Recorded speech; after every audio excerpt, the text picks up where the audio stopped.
Architecture is about the rigour, the discipline, the use of materials, and today it's about a responsible use of materials, to understand materials in terms of their energy consumption, to understand a way of putting them together, that you can retrieve them, which is environmental consideration, where you don't lose it forever, because we know buildings change. They change over time. And in that change, to be able to retrieve that material and use it again is very, very economical. It's also very decent behaviour on the planet. Sustainability is a difficult area because what is sustainable is not to consume at a rate greater than what is being regrown or reproduced of itself. And of course in architecture there's not a lot that is sustainable as such in material terms, but there is in a way of strategy of planning. So orientation is sustainable, thermal performance has a level of sustainability, human effort to some extent could be considered as partly sustainable, although humans, too many, are not simply not sustainable. I think there's a reliance now on technological solutions, and I find technological solutions are in effect a question and a problem, because they are not sustainable. Most of them have a short life, or a life of 10 years or 15 years, and it has to be reproduced. So they're issues that are not, in my view, truly sustainable, the really technological solutions. Whereas the solutions about understanding about earth responsiveness, about thermal walls, about using ground conditions that are simple, that you don't have to replace in every 10 years or 15 years. We have to learn to live more economically, using less of the resources to achieve what is so-called sustainable architecture. But the idea of just using materials that eventually go back into the earth again, like earth walls, like those sorts of elements, are very, very sustainable. I like that very much, and we see that this year, more so than any previous year, and that's very important. To me, it's very important. I want you to think very thoughtfully. This is not a project about building a complex that's just simply, I'm going to select the site here and everything is going together. I'm going to bring the cars in here, it's not a problem. Just bring the cars in here, drive off here. There, I can put that there, put the drainage over there. It'll go down in the rainforest, doesn't matter that. This is a program about sensitivity to site. We look at the strength and the delicacy of this landscape. We look at the finesse of the flora. We look at the transparency of the flora. We look at the translucency of the light and the shadow patterns. We look at the way the wind acts on the landscape to see how nature is working to respond to those factors in the selection of a site. We've got site plans, we've got drawings of landscape, we've got sections of landscape. It's all starting to be understood. This is what is essential in every time we start to work in architecture. We must understand these things. If we don't understand them, we just put a building there that has no relationship. It's a question of responsibility and aspiration to get a beautiful solution to mix the beauty of order, of placement, of all the factors that go and make architecture. What are the three most important things in life? The first one, simplicity. Second one, simplicity. And of course the third one, simplicity. Talking heads. Pleasure. Now here we are, sitting just outside your brother's house in the Adelaide Hills, and it's just gone through this record heatwave. So how did it stand up? Well, the University of Adelaide have shown that when the temperature's 42 outside, the temperature inside is 25 degrees. And you can open up the whole house at night time, let it cool down, and during the daytime close down. We have dark walls, but we've shaded them at this time of the year, so the sunlight is keeping off the walls, whereas in wintertime the sunlight hits those walls and radiates the warmth.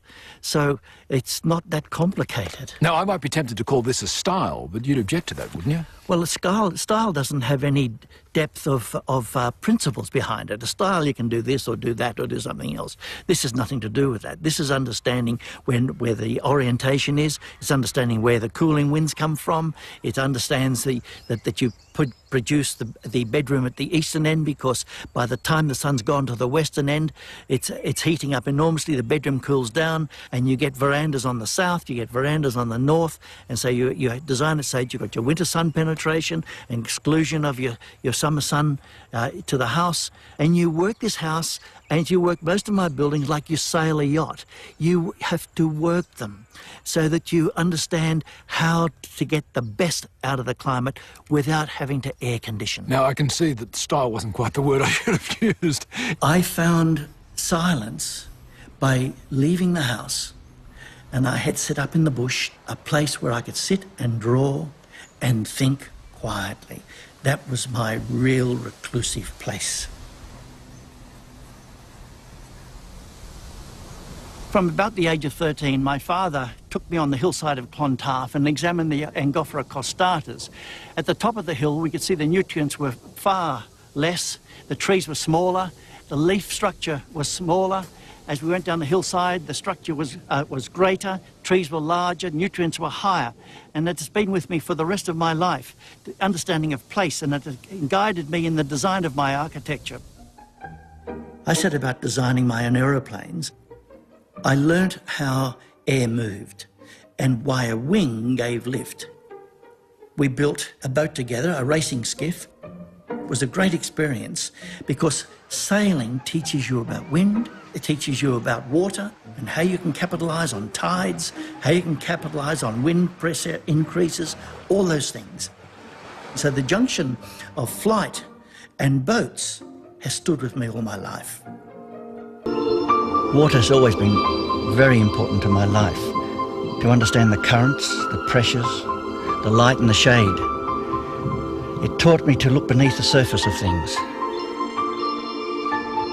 Nature's been a wonderful teacher, the best teacher. You've got to smell, look, hear, smell. So the senses were very, very acutely developed for, almost like in the way an animal's senses are developed for survival. Well, that's what's mucked out your architecture years and years later. That acute sense of the senses. It has had a huge impact. Observation has been my big learning tool, to observe what the sunlight is like, where it's coming from, where it's going to, what angle is it at, what shadow pattern is coming. Look at the trees, look at the way the light separates the elements in the landscape. You somehow decide by the age of 15 that the path you're going to take is architecture. What made that clear to you? My father made it very clear to me. He brought in Architectural Record and Architectural Forum, both American journals, and he would find a very interesting article or a very interesting building, and he'd give it to me and say, "Son, read this." And you say, "Oh, geez, I'd rather be playing outside than reading this." And I'd have to read it. And then he'd sit down and challenge me about it and say, "What about this? This question? Why is it off the ground? Why is this building all glass?" You knew, unless you got that answer, you would have to read the article again. And so it all of a sudden brought an interest about the underlying principles of buildings, of all sorts of buildings. And that I then began to find fascinating, that he knew I could deal with the ideas that he was articulating, what were in the journals, and he could see that I might do well in architecture. Glenn. In 1962, I travelled to Europe, worked in London, lived finally in the Greek islands for 6 months altogether. I realised that the limitation of materials and the use of form and light were absolutely critical to understanding architecture.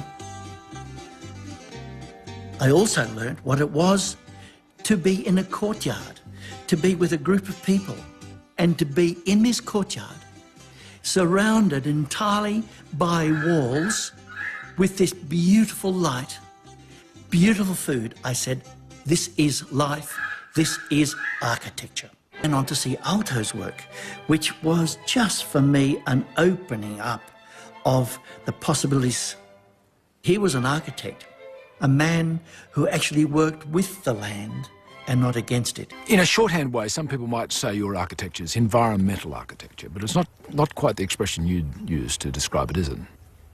It is about environment, but it's taking into account where materials come from, the true costs, to understand that timber is a very marvellous material. It's a renewable resource. It takes only 5 megajoules of energy to process a kilogram of timber. It's just marvellous. A kilogram of aluminium, for example, takes 43 megajoules of energy. Hugely different. So it allows you to proportion the use of materials in a building, put things together in a way you can pull apart and reuse them. That's a really important area, so we don't have the loss of materials. I've been thinking about that for a long time. The house at Crescent Head, Kempsey area, was a turning point in my career. Mari said that she was going to possibly move the house to another site with the same orientation. So I had to design it that could be disassembled. What I realised in an area like Kempsey, where tank bending was a norm, I was able to actually roll the roof. And because I was able to roll it, I was able to get that, in a sense, aerofoil section, like that of an aircraft wing that gives the lift. So that roof, in fact, is lifting, pulling the air out. I don't know of any roof that was like that up to that time. He said to me, son, now that you're entering your practice, you must remember to start off the way you would like to finish. And for every compromise you make in your work, and you knowingly make in your work, you must remember the result represents the quality of your next client, which was very significant pieces of advice. My career has been beleaguered by councils and in particular the planning department. I remember in one case where it was argued that the house didn't harmonise with the buildings in the area. Well, if you think of the word harmony, harmony is disparate sounds when placed together make a pleasing whole. Are they asking me for harmony, or are they in fact asking me for monotony? We like to put a building in the middle of the site and have all this ground all the way around it. We are much better off if we can open up so that we can get rooms on the southern part of a site, for example, that get a northern light through a courtyard. And in summertime, you can bring shade devices over this. This is entirely logical. But to get this through council requires incredible effort. These obstacles all the way. And the only way that one gets out of these is to go to the farm where I get silence, walking in the forest of the farm, going for a swim at Smoky Cape. To walk in the landscape is great, peaceful time. It's wonderful. And just to be in my own head, designing, even though it's frustrating at times and anxious making, it is nevertheless the silence that I really need. Today, I don't make any models. It's all done through eye-hand thinking and drawing. When I am thinking and I'm drawing by hand, I've arrived at where I was going before I've realised I've arrived. That's not the same with a stencil or computer. It's entirely different.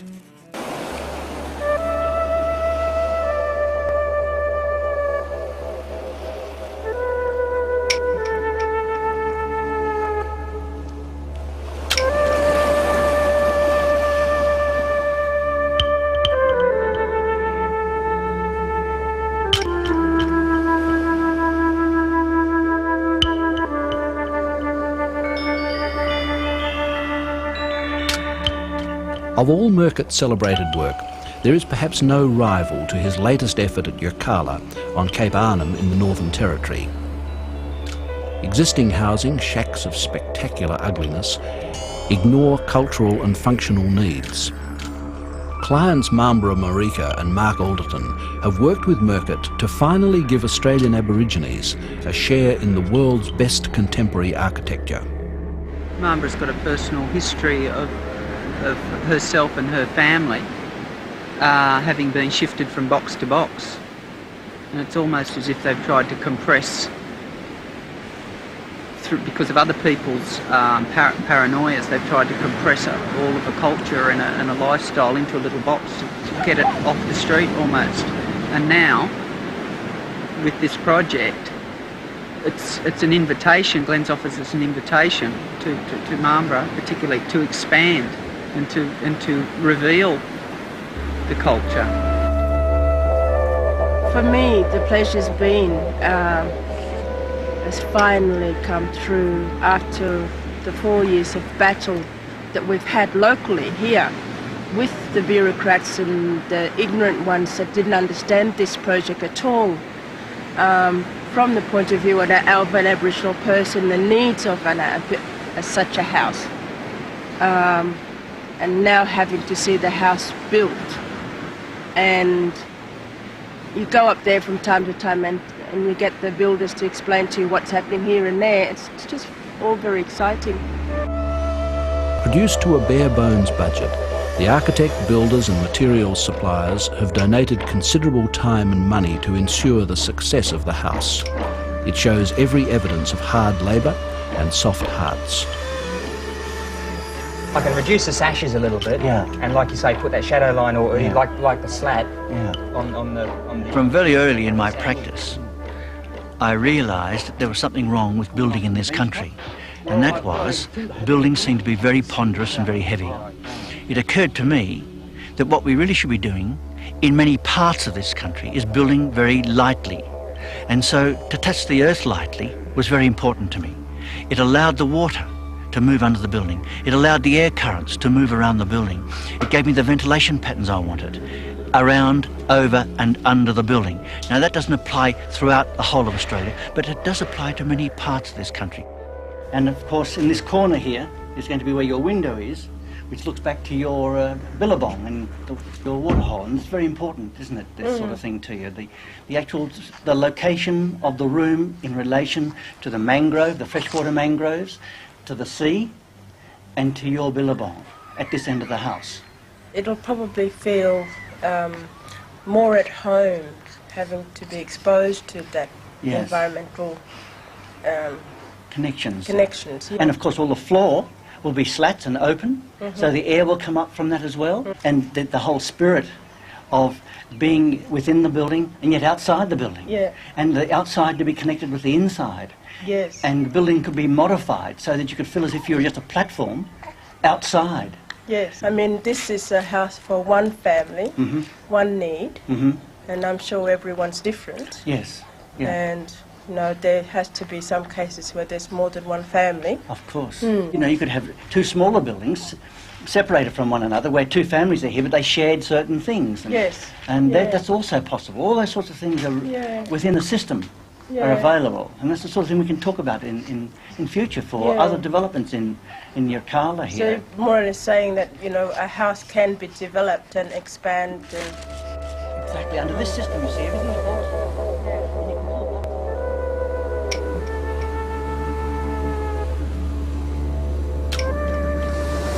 Don't speak to Aboriginal people about assimilation. If it's a phony assimilation, if it's to be assimilation, make sure it's offering to Aboriginal people the full range of technical possibilities and design possibilities in building. Otherwise, it's discrimination. We can have a house like this. We don't have to put up with these boxes. The battle has been for not just myself, but for all people, Aboriginal or even maybe non-Aboriginals who are living in this sort of environment. That type of house is possible to build and have. I would like to think that there are parts of this building, by demonstration, by influence, that would be picked up to say, well, it's reasonable, in fact. It's an appropriate way of doing things. Why don't we incorporate some of these things? Not all of them, but even just some of them, to make living as beautiful up here as it can be as you are on the beach here and the water. And to think there's places like this left on the planet, to me is just extraordinary. I just feel so fortunate to be with not only clients but friends as clients that allows me to come and share their land. That to me is a real privilege.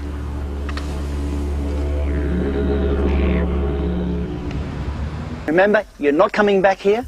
It's going to be a concentrated program over the next 4 days. You must have that information, document it thoroughly. For example, on your diagram, show where the water's running. On your diagram, show where the wind is likely to come in from. On your diagram, show the direction of the view. In other words, the dimension of the view, the dimension of the view this side. On the diagram, a section through your sight, showing the view up height there, the altitude. I mean, look, it's changing all the time. It's just so remarkable. The cloud that's coming over here, it's just so beautiful. What I want to achieve here is a transverse section through, coming from the mountains behind here to our south, right through, down through the aerodrome, and then to the hills across. So this is the mountain which we bring down through here. The ecology unit is sitting somewhere in this sort of zone here, coming down into the Wow Valley, right down into here, going through the airfield, for example, down into the Wow Valley, then up onto the other side of the hills, which is a wonderful mountain. You can see, you know, there how the aircraft coming through here, flying into to land down into the Wow Strip. So the Wow Strip being so important to the life of this place in the past, I think it's very important that we actually take it through the mountain, down in through the strip, and then up onto the mountain outside. That gives an idea of the transverse section of the valley system and where the ecology unit sits in relation to all that, which gives us a very good understanding of wind patterns and the sunlight, where the sun comes over, when it will reach our site and the like. Okay?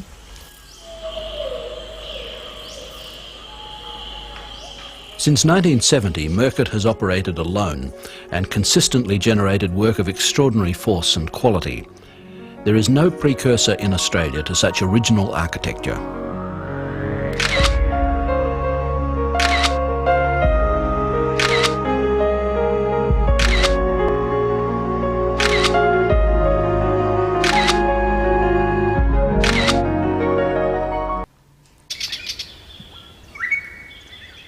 Designed in 1974, the Kempsey farmhouse in northern New South Wales was a turning point. Rarely has Australian architecture so understood its relationship to an environment.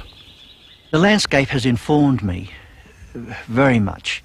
And if you look at very many areas of this country, and you look at the flora, you'll notice at once that strength and delicacy. The strength of the plants, and yet the closer you examine them, the more delicate they are. The lovely thing about this is that with the application of sunlight, these trees become legible. Their structure becomes legible.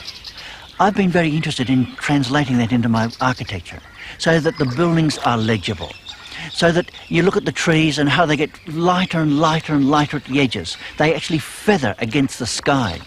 The beauty of that. And I love the buildings, the way you can actually make a building get lighter and lighter and lighter at its edge. And it's very logical, because as you go further out, the less has to be supported, so the cantilever can get thinner and thinner and thinner. In many ways the same way as in plants. The other thing about it is, of course, the light penetrates the tree into the tree. You can look through the landscape. In Australia, you climb a hillside, you can actually look through the landscape, and you can see beyond it. In Europe, when you climb a landscape in the summer when the plants are in leaf, you're actually in very heavy shade. You don't look through in the landscape. There is a translucency in our landscape. And there's a translucency through the trees, because the light comes through and penetrates and gives what I call a dapple shade. And there's a luminosity at ground level. I love that luminosity. I love that legibility. And that luminosity and that legibility I like to translate into the work as well. That's very important to me. And so I will go and put into buildings, into the roof systems, slats that I've developed, sun angles that I've been able to read from diagrams, and push it through so that you get a similarity in quality. The edges becoming thinner and lighter. As you go to the top of the building, it becomes lighter, not heavier. For me, the veranda put on the outside of the building has many disadvantages, such as, for example, trapping the heat, such as not allowing the winter sun to penetrate properly, such as not allowing the ventilation to occur in the building properly. But if you think of the veranda and develop an architecture which is a veranda architecture, and think of it in the terms of the veranda, then you have marvellous control. You can get the sun penetrating very deeply into the building.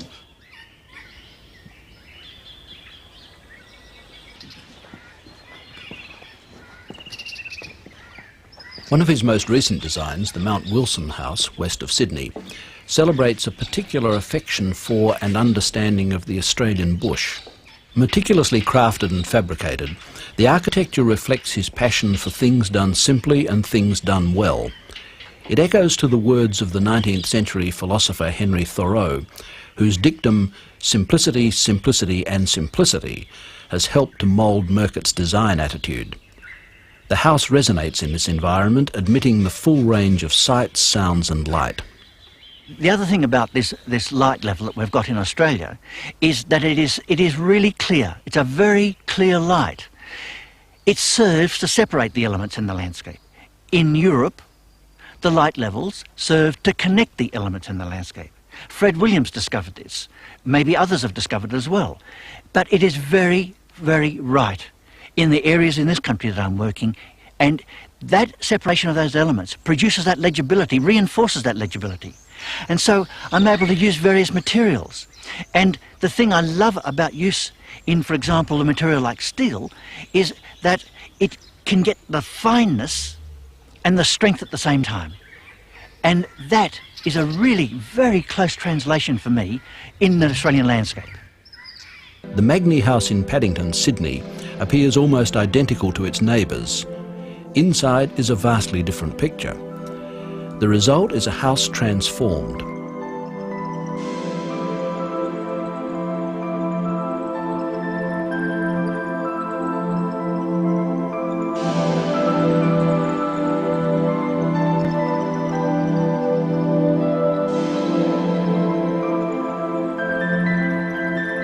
Once gloomy spaces are suffused with natural light, and compartmentalised living has been traded for a more informal, open plan appropriate to contemporary needs. The house has been heralded in architecture competitions and acclaimed by reviewers, yet the local council tried to block the alterations, taking the view that proposed changes would threaten the heritage fabric of the area.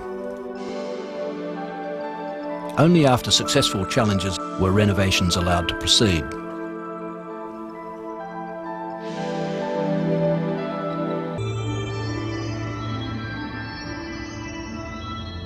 His design for the Bingie Point House at Moruya on the New South Wales south coast is a high point in his work.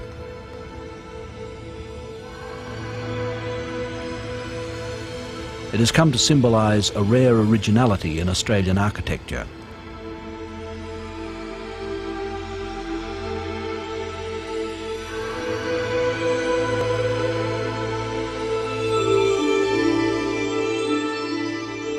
Its sleek, sensual form, isolated in a stark, frequently bleak landscape, raises this diminutive sculpture to an almost heroic scale.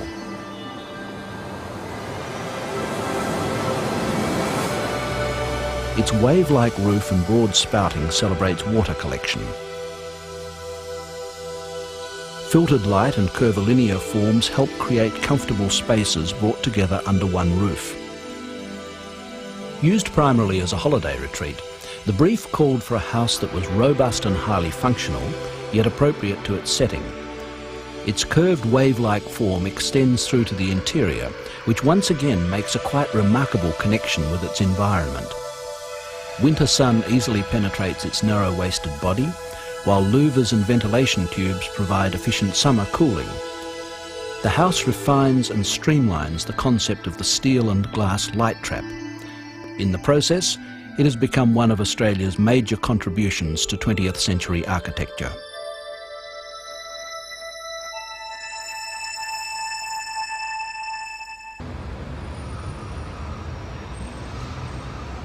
The transformation of Customs House at Sydney's Circular Quay introduces an important new phase in Murcutt's career. See, it'd be nice to get a space that size, wouldn't it? Sure, I think we wanted to, however, get that. Working in association with Wendy Lewin of Lewin Zarnis Architects, their brave plan will revitalise gloomy, derelict spaces with dramatic light-filled structure. The proposal includes giant adjustable light reflectors and wind foils designed to make a spectacular connection with the harbour and the 21st century. Well, for me, Customs House is another building. I mean, whether we do buildings that are one-off houses or a group of little houses or Customs House or whatever, it's just architecture. It's all architecture. And for me, it's just addressing it as an issue of architecture. I don't give a damn whether 2 people use the building or 5,000 people use the building. It's still architecture. One way or another, it is architecture. And I'm very caring about architecture. At the scale of the projects, it's absolutely inconsequential to me. It's an irony that everything we know about past civilisations are the ruins of great buildings.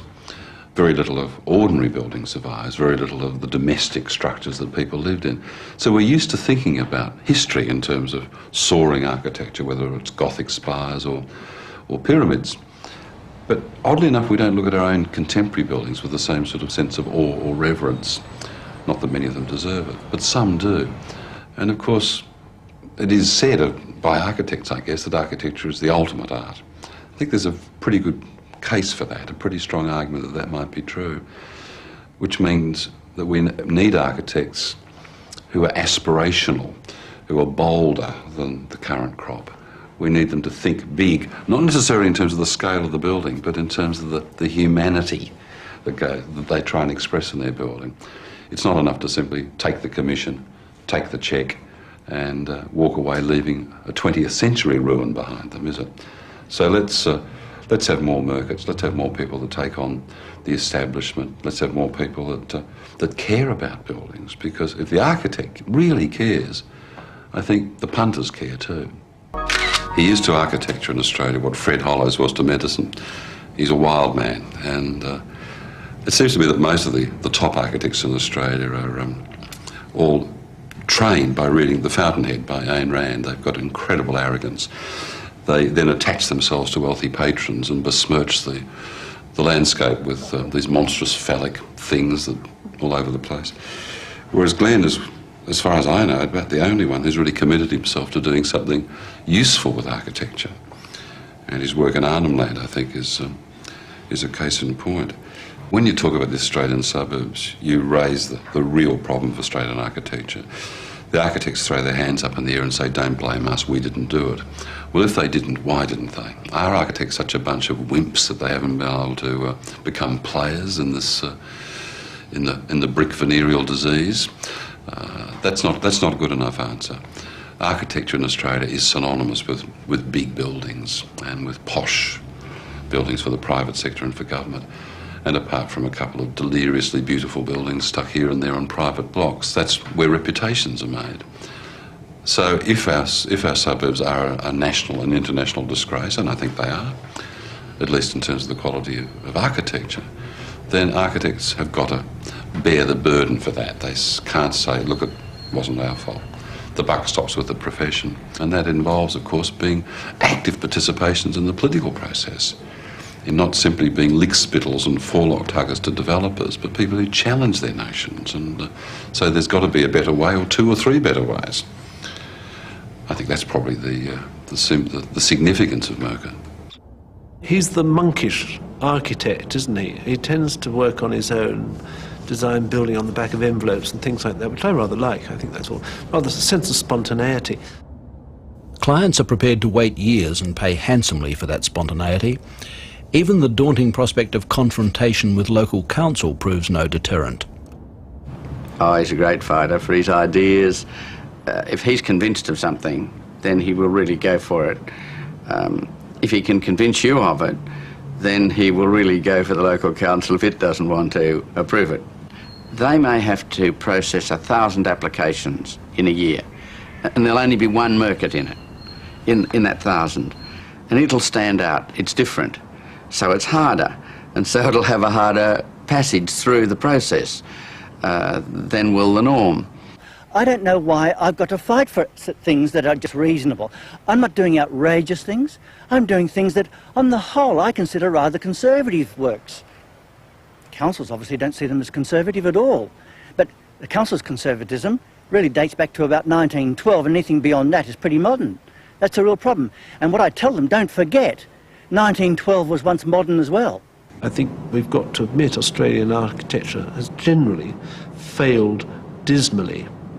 Every time you fly over an Australian city and look at all those red-tiled roofs, you think, oh, not more of it. I mean, it's like, you know, an ocean of suburbia. It's depressing beyond measure, isn't it?